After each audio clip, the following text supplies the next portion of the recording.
Yang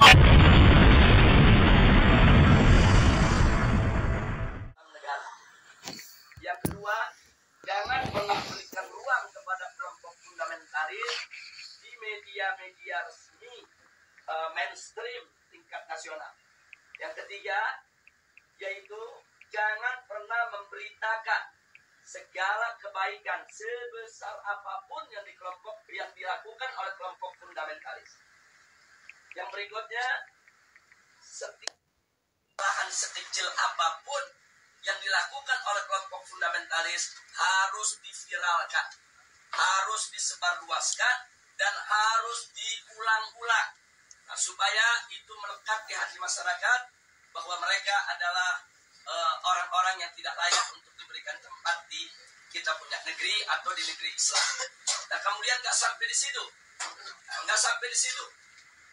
Kelompok fundamentalis yang manapun jangan pernah sebut mereka dengan rentetan gelar-gelar akademik mereka. Nggak boleh. Apakah itu gelar-gelar kehormatan di tengah masyarakat atau gelar akademik, profesor, doktor, dan lain sebagainya. Jangan. Cukup sebut namanya aja untuk mengopinikan di masyarakat bahwa kelompok fundamentalis itu kuper, bodoh, tidak berpendidikan, tidak punya gelar, nggak ngerti dunia akademik, dan seterusnya. Jadi cukup sebut nama mereka, tidak perlu diberikan embel-embel yang lainnya. Nah, kemudian nggak sampai di situ. Jadi masih banyak lagi yang mereka lakukan. Apa yang kita alami saat ini di kita punya negeri. Nah, bagaimana para habaib, para ulama kita, bagaimana tokoh-tokoh kita di Majelis Ulama Indonesia, yaitu mereka kecilkan, mereka recehkan, mereka hina-hina, bahkan mereka mencoba mencari kesalahan-kesalahan, bahkan kalau nggak ada kesalahan, kan buatlah fitnah-fitnah yang bisa diterima oleh masyarakat tentang mereka. Dan ini akan mereka lakukan terus. Jadi artinya bagaimana cara menghabisi kelompok fundamentalis? Satu, kerdilkan mereka. Dua, jauhkan mereka dari masyarakat. Kemudian ketiga, yaitu bidik daripada para tokohnya. Kalau bisa dirangkul, kalau nggak bisa dirangkul, dipukul. Bisa dipeluk, nggak bisa dipeluk, digebuk. Nah, jadi ini yang mereka lakukan. Nah, baik, sekarang yang kedua. Lalu bagaimana dengan kelompok modernis? Kelompok modernis bagi mereka, yaitu statusnya aman. Bagi mereka statusnya aman. Aman, statusnya aman, sehingga perlu diberikan ruang. Diberikan ruang publik, diberikan ruang media, diberikan ruang dalam sistem pemerintahan, perlu didengar suaranya. Dan kalau ada dari mereka yaitu punya kesalahan, tutup itu kesalahan, jangan diviralkan. Kalau mereka melakukan kebaikan, sekecil apapun kebaikan, maka itu harus diviralkan dan harus disebarluaskan. Dan penyebutan nama mereka harus lengkap dengan segala macam rentetan gelarnya, gelar kehormatannya, dan seterusnya, dan seterusnya. Jadi posisi mereka dianggap aman. Nah, kemudian yang ketiga, kelompok liberalis. Kelompok ini mereka berikan status sangat aman. Nah, kenapa diberikan status sangat aman?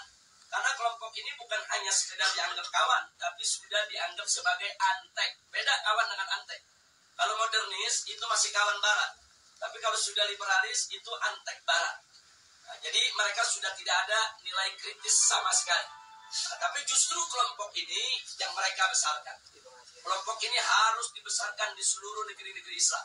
Jadi bagaimana caranya kelompok ini bisa berkembang? Berikan ruang, berikan finansial, berikan tempat, berikan kesempatan di media, di TV, di radio, di surat kabar, dan lain sebagainya. Kemudian pendapat-pendapat mereka viralkan. Seolah-olah itu merupakan pendapat daripada masyarakat Islam internasional dan seterusnya. Dan libatkan mereka, undang mereka kalau ada konferensi internasional di mana saja untuk lebih memantapkan posisi mereka di tengah masyarakat. Dan kalau mereka punya kejelekan, sejelek apapun, sebesar apapun, yaitu supaya disembunyikan. Jadi jangan kaget kalau tokoh-tokoh liberal di Indonesia ada di antara mereka yang menghamili sekretarisnya, yang memperkosa pegawainya, tidak pernah muncul di media.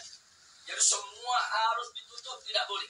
Tapi kalau mereka melakukan kebaikan sekecil apapun, maka kebaikan itu harus terus, yaitu dieksplorasi untuk kemudian diviralkan, disebarluaskan ke mana-mana. Nah ini maka itu disebut ini kelompok status sangat aman. Yang terakhir, yang tradisionalis, kelompok ini masih diberikan status waspada. Loh kenapa dikatakan waspada? Sebab kelompok ini walaupun mereka bukan fundamentalis, tapi memiliki 3 ciri yang sama dengan fundamentalis. Sehingga kelompok ini harus diwaspadai. Kalau kelompok ini tidak dijaga, maka nanti kelompok ini setiap saat bisa berubah menjadi fundamentalis. Nah, maka itu usul mereka, kelompok yang keempat ini dijaga. Nah, maksudnya dijaga bagaimana? Satu, jangan kasih mereka berdekatan dengan kelompok fundamentalis. Sebab kalau kelompok tradisionalis dengan kelompok fundamentalis duduk bareng satu meja, satu kursi, mereka diskusi, maka kelompok tradisionalis berpotensi besar untuk berubah menjadi fundamentalis. Karena perbedaan mereka cuma sedikit, perbedaan definisi ta'alif ad-demokratiyah. Itu aja yang mereka berbeda. Tapi dalam soal dukungan terhadap tatbikus syariah, dukungan terhadap igamatul khilafah, dukungan terhadap sikap kritis terhadap barat, sama. Nggak ada beda antara fundamentalis dengan tradisionalis. Mereka hanya berbeda di dalam mendefinisikan demokrasi. Yang satu mendefinisikan ya demokrasi bertentangan dengan hukum Allah sehingga harus ditangkal sama sekali. Yang satu lagi melihat bahwa demokrasi itu hanya satu cara yang kalau dibawa ke dalam ajaran Islam dia bisa Islami, kalau dikeluarkan dari ajaran Islam dia bisa bertentangan dengan ajaran Islam. Hanya ini saja berbeda. Nah kalau mereka duduk bareng diskusi, maka kelompok tradisionalis berpotensi besar berubah menjadi fundamentalis menurut mereka, menurut Rand Corporation. Maka itu fundamentalis dan tradisionalis tidak boleh bersentuhan, harus dijauhkan, bahkan harus diadu domba. Nah ini yang terjadi di Indonesia saat ini. Bagaimana supaya dua kelompok ini diadu domba? Nah, kenapa ini yang harus diadu domba? Karena kelompok fundamentalis dan tradisionalis ini yang pengikutnya paling banyak. Kalau yang namanya modernis, kelompoknya tidak seberapa. Modernis dalam pengertian Rand Corporation. Apalagi liberalis. Mereka nggak seberapa. Mereka punya basis massa. Kita bicara basis massa akar rumput. Nah, yang memiliki basis massa akar rumput yang sangat kuat hanya kelompok fundamentalis dan kelompok tradisionalis.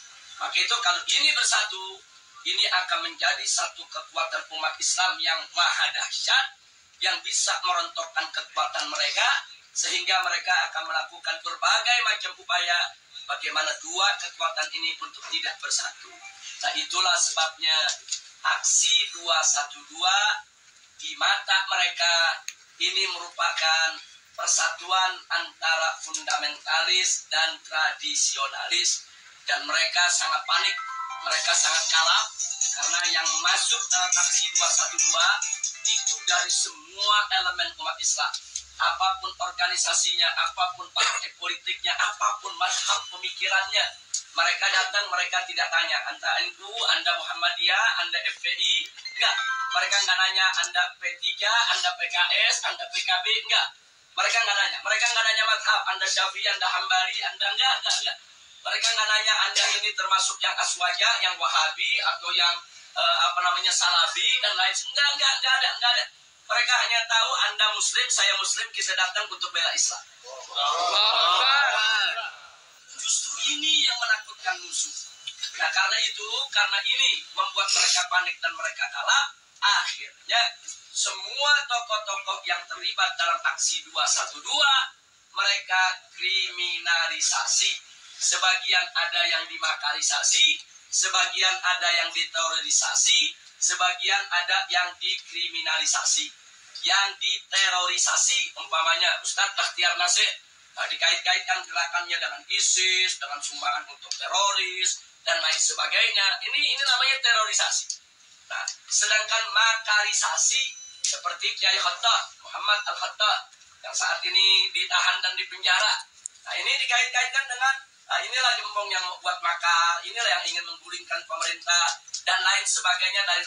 Ini namanya makarisasi. Nah, sedangkan kriminalisasi, aneka ragam tindak yang dianggap pidana, itu dinisbahkan kepada para aktivis kita.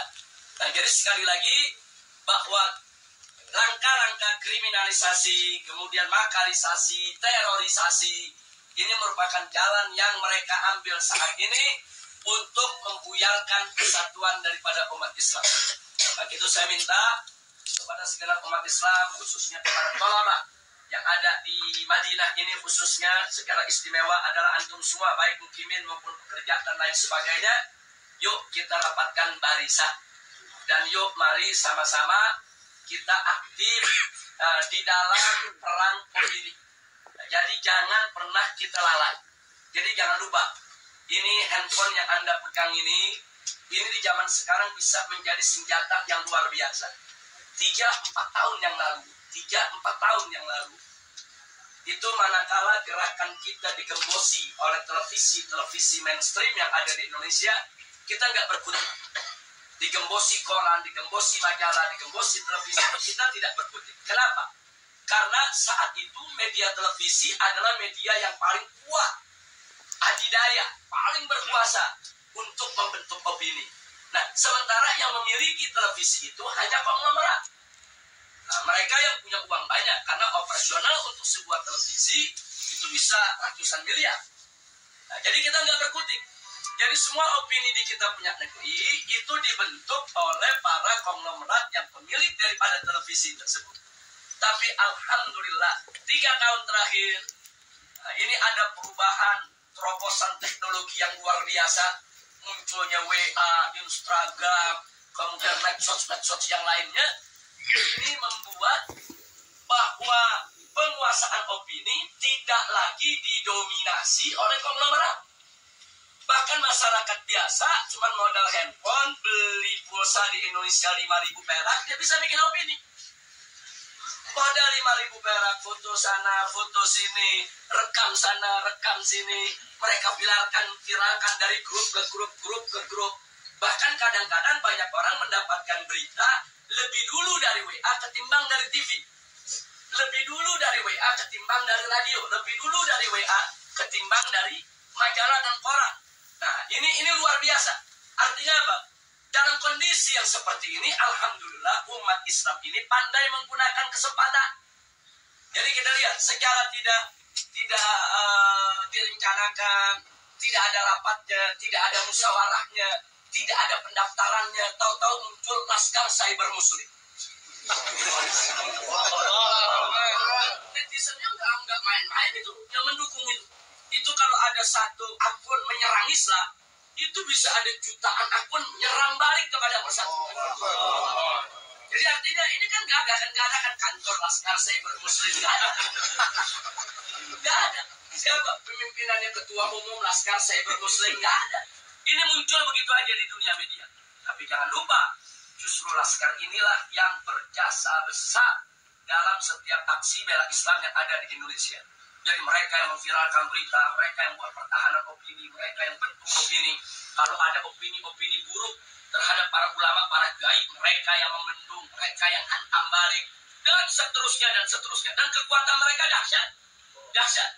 Itu kalau dihitung daripada frekuensi yang ada di dalam medsos, itu kekuatan netizen yang ada di Laskar Cyber Muslim ini lebih dari 2 juta orang. Jadi nggak main-main, mereka bisa bentuk opini. Nah, ini yang mesti kita jaga, ini yang mesti kita satukan. Nah, makanya di negeri kita, Indonesia, sekarang begitu mereka kalang kabut melihat serangan medsos, mulailah ada undang-undang untuk membatasi medsos, bikin aturan-aturan supaya medsos nggak sembarangan. Iya, karena mereka kalah. Kalau mereka menang, mereka nggak bikin aturan. Sama dengan kemarin di Jakarta, pada saat ada pilkada, begitu mereka kalah spanduk, KPU bikin aturan, di putaran kedua tidak boleh ada spanduk, karena udah kalah spanduk. Loh, kenapa bisa kalah? Karena di masyarakat Jakarta, secara sendiri-sendiri, bukan dibayar oleh calon gubernur, mereka bikin spanduk di mana-mana. Jadi spanduk calon yang seberang sana, kalah banyak. Akhirnya bikin aturan, gak boleh ada spanduk. Nah, jadi seperti itulah cara mereka. Pokoknya mana yang kira-kira merugikan mereka, mereka bikin aturan, gak ada. Jadi mereka berani berbuat curang secara terang-terangan. Jadi kalau pilpres sebelumnya ada serangan fajar, kemarin ini saya sebut bukan serangan fajar, tapi serangan barbar. Kenapa saya sebut serangan barbar? Mereka nggak tanggung-tanggung nyerangnya pagi siang, sore, malam, terang-terangan. Di Jakarta ada hujan sembako, banjir duit, luar biasa. Nah, jadi memang itu peristiwa luar biasa, tapi alhamdulillah Rabbuna yang seluruh muslimin. Amin.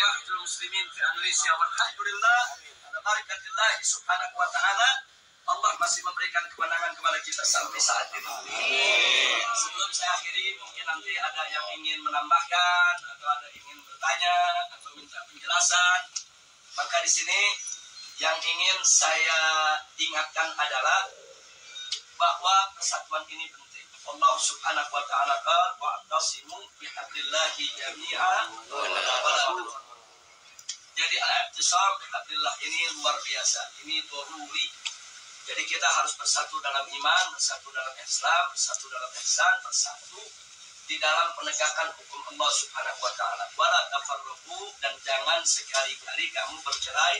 Jangan lupa bahwa persatuan itu bukan hanya sekedar sumber kekuatan, tapi persatuan itu juga merupakan sumber pertolongan Allah.